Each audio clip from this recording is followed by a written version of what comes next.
5वां श्लोक और है वृषभ लग्ने तु जातस्य गुरु सोम सुतस्य च सोम सुतस्य च संबंधो वीक्षणम वापि वितते धन योग दे।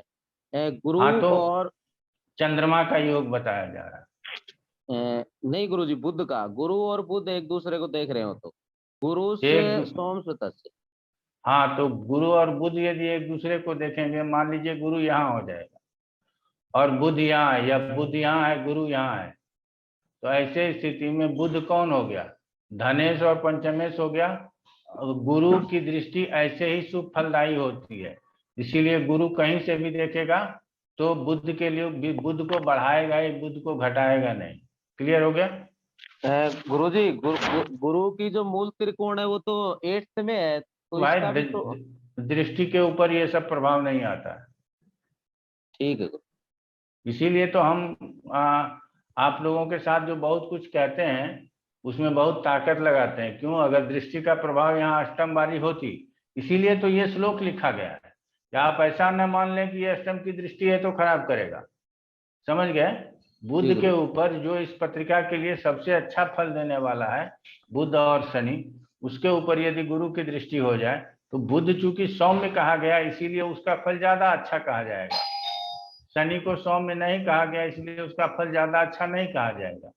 तो ऐसे स्थिति में जो है सो यहाँ पे बुध के फल को अच्छा कहा गया। 1 मिनट रुकिएगा लाइन पे।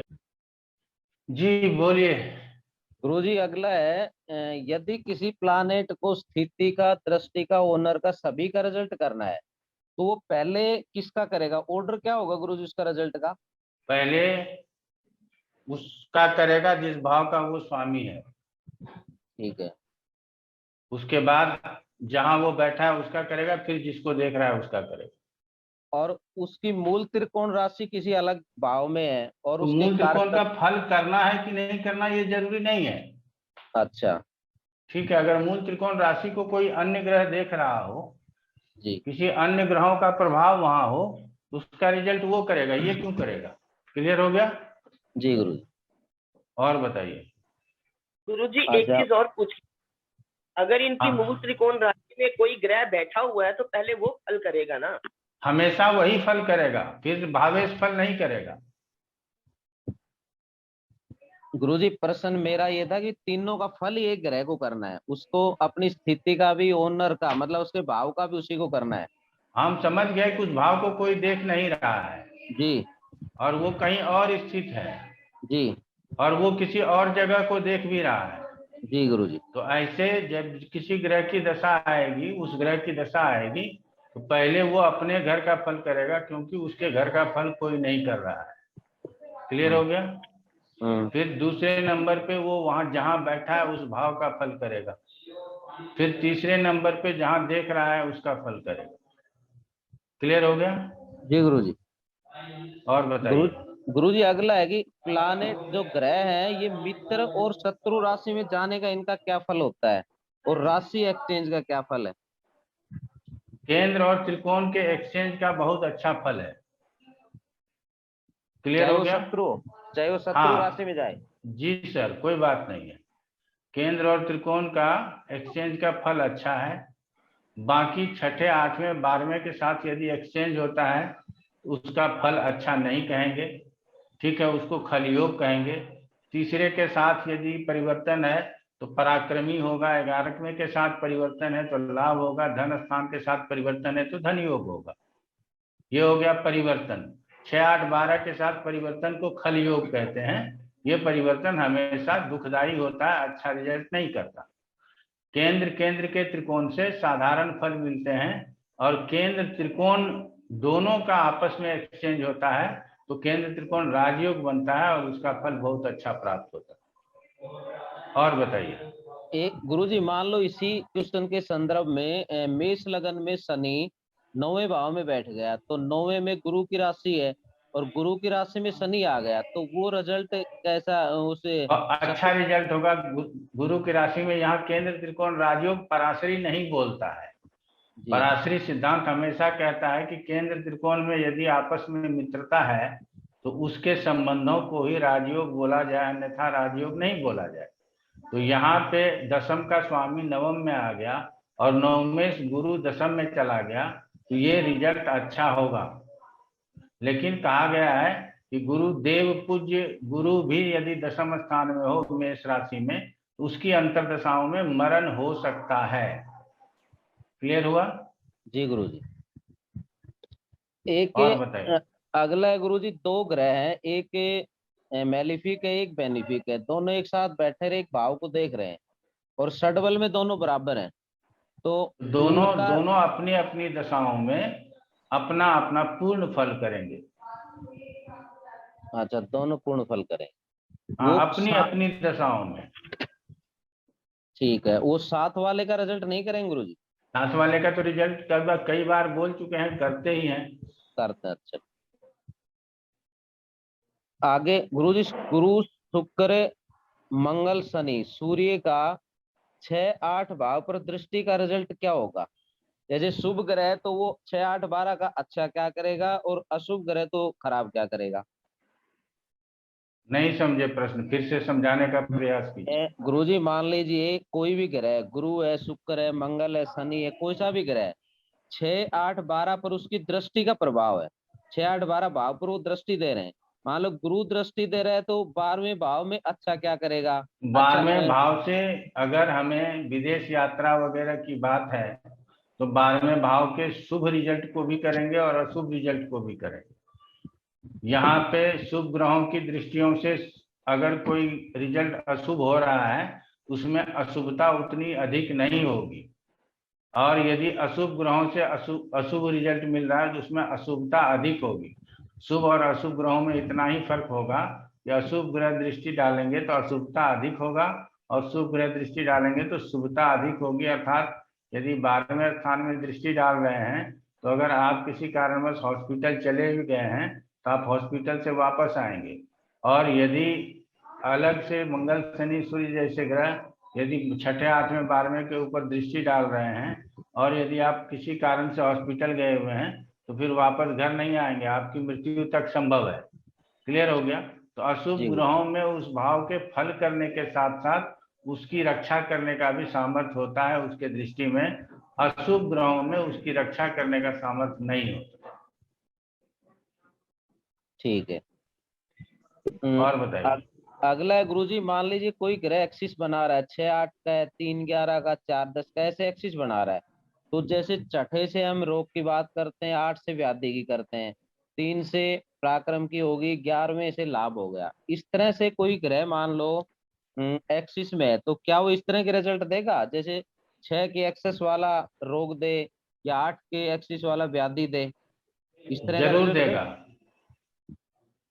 अच्छा। जरूर देगा। और 3 11 वाला पराक्रम देगा और लाभ देगा? जी बिल्कुल।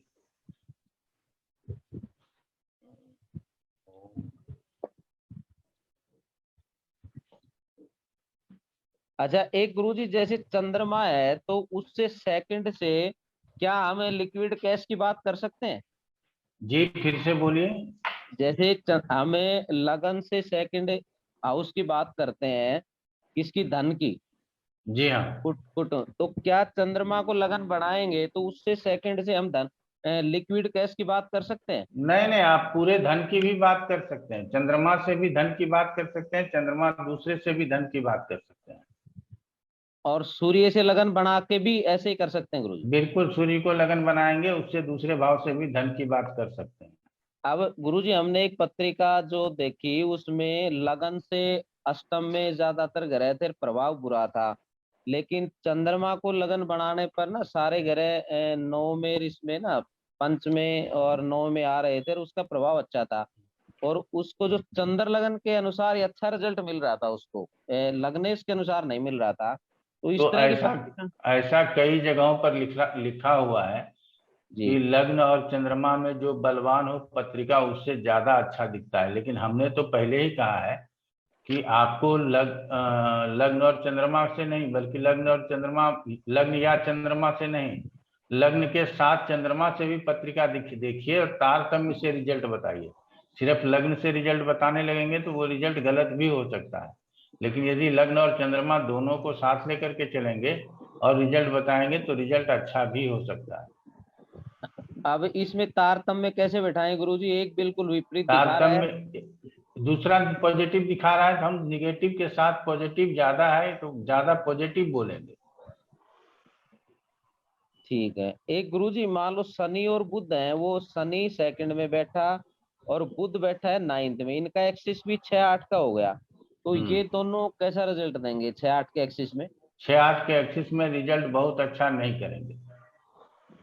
नहीं करेंगे। शनि इसमें कैसा प्रभाव डालेगा अष्टम अब 8वें? अगर अंतर दशानाथ शनि है तो रोग जी भी दे सकता है और क्या कहते हैं काम में रुकावट दे सकता है, काम में नुकसान दे सकता है, क्योंकि ये बुध के षडाष्टक में है तो बुध बुध भी रोग देता है। क्या नाम कहते हैं, कार्य व्यवसाय देता है, तो जी। इसीलिए कार्य व्यवसाय में रोग में ये सब में परेशान करेगा। गुरुजी कुछ क्वेश्चन हम भी पूछ ले? हाँ ऐसे पूछ लीजिएगा, ये शायद वो लिखा हुआ क्वेश्चन ही पूछ रहे हैं। गुरुजी मुझे एक ये बात पूछनी थी, जो हम दशाओं की बात करते हैं, जैसे आपने कहा था महादशानाथ जो होता है तो उसका इतना प्रभाव नहीं होता, हम अंतर दशानाथ और प्रत्यंतर दशानाथ से हम व्याख्या करते हैं। तो गुरुजी अगर हम किसी की शादी की बात कर रहे हैं और अगर उसका महादशानाथ का संबंध अगर सप्तम भाव से नहीं है, तो क्या हम उस टाइम में शादी की बात कर सकते हैं, या फिर महादशानाथ का सप्तम से संबंध होना जरूरी हो सकता है, होगा? महादशानाथ का संबंध हो या नहीं हो वो कोई जरूरी नहीं। जरूरी नहीं है ना गुरुजी? नहीं, हम तो हमेशा फिर हम अंतर पर महादशानाथ के संबंध से कोई लेना देना नहीं है। अंतर दशानाथ प्रत्यंतर दशानाथ का संबंध होगा तो शादी होगी, इसमें महादशा का कोई ये नहीं है। महादशा हमेशा हम बताते हैं कि जातक के प्रकृति को बदल देता है और उसी प्रकृति के अनुसार जातक जो है अपने लिए अच्छा और बुरा फल प्राप्त करता है, ठीक है ना।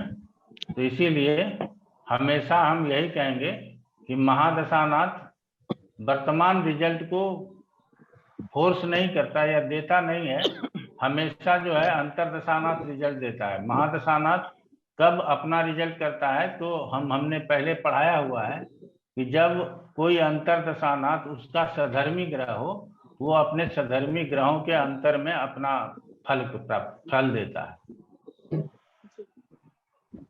गुरुजी मुझे दूसरा पूछना है कि अष्टम में जैसे लग्नेश आ जाते हैं और अष्टमेश लगन में चले जाते हैं और लगन में कोई दूसरे भी ग्रह बैठे हुए हैं, सप्तमेश भी बैठे हुए हैं, तो ये तो दिख रहा है कि सप्तम के उन्होंने रिजल्ट तो खराब कर दिया क्योंकि अष्टमेश है, लेकिन अष्टमेश और लग्नेश का स्थान परिवर्तन, राशि जो भी है, तो वो लगन पर क्या प्रभाव डालता होगा? लगन को तकलीफ पहुंचाएगा, शारीरिक स्वास्थ्य में बाधा देगा। अगर अष्टमेश की दशा आ जाएगी या लग्नेश के लग्न में बैठे ग्रहों की दशा आएगी, लग्न में देखने वाले ग्रहों की दशा आएगी, तो वहां चोट चपेट निश्चित लगेगा, ये निर्धारित हो चुका है। क्यों? क्योंकि लग्नेश अष्टमेश लगन में गया है और लग्नेश अष्टम में आया है, तो निर्धारित परिणामों को किसी न किसी अंतरदशा वाले ग्रहों में, जो ग्रह लग्न को एक्टिव करेगा उसकी अंतरदशाओं में वो रिजल्ट हमको प्राप्त हो जाएंगे। और लग्नेश अष्टम में चला गया और अष्टमेश लग्न में है, वो पंचमेश के साथ हो सप्तमेश के साथ हो, उसको भी खराब करेगा, उसके रिजल्ट को भी पुअर करेगा। इसीलिए हम कहते हैं कि कोई भी भावेश कहाँ गया है, किस ग्रह के साथ है और वो ग्रह किस स्थान का स्वामी है, ये सब तो मैंने पढ़ाया हुआ है। भावेश कहाँ गया है, किस ग्रह के साथ है और वो किस स्थान का स्वामी है, ये तो मैंने पढ़ाया हुआ है। क्लियर हुआ मोनिका जी? हाँ जी गुरुजी।